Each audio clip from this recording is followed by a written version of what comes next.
kasukay mga kalingap, nakita natin si Beyonce, no? Napakaganda po niya.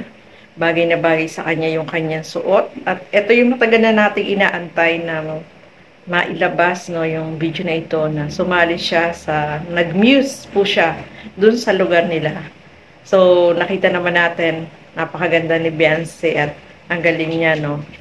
So, marami silang mga muse, iba-ibang lugar at napakarami ng tao. Napansin nyo, mga kasukay, mga kalingap, nung si Beyonce yung tinawag is nagsigawan po sila, no? Marami na din syempre yung nakakakilala dito kay Beyonce. Kaya naman, talaga naman na marami yung nagandahan dito sa kanya. At ano kaya yung nasabi ni Kalingap Edo about dito, no, mga kasukay, mga kalingap? Alam niyo naman si Kalingap Edo may pagka conservative yun, no?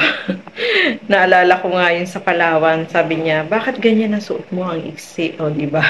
So, ayan, alam na natin kung ano yung sasabihin ni Kalingap Edo, diba?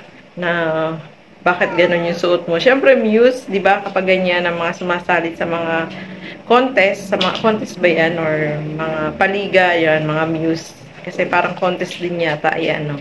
May mga award din yan, mga kasukay, mga kalingap. At kailangan ibigay mo yung best mo. Kaya nga meron pa rin silang mga talent portion dyan, mga kasukay, mga kalingap.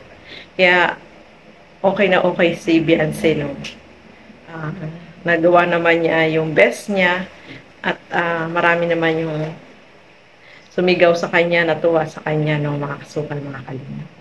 So, ayan, napanood po natin yung matagal nang inaabangan ng lahat about yung maipakita itong pagmimuse ni Beyonce, no? Although wala dyan si Kalingap Edo dahil hindi siya nakasama, dahil yung time na yun ay nasa pag-scout po siya, kaya dapat ay kasama po siya dyan, mga kasukay, mga kalingap. So, hindi siya nakasama, kaya, ayan, wala dyan si Kalingap Edo.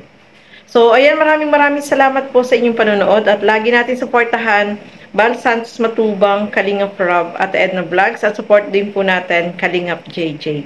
Sa kanya po nagmula itong video na ito. So, hanggang dito na lamang po muna. Maraming salamat po at hanggang sa muli. Keep safe everyone. Thank you for watching. Mabuhay po tayong lahat. Bye-bye!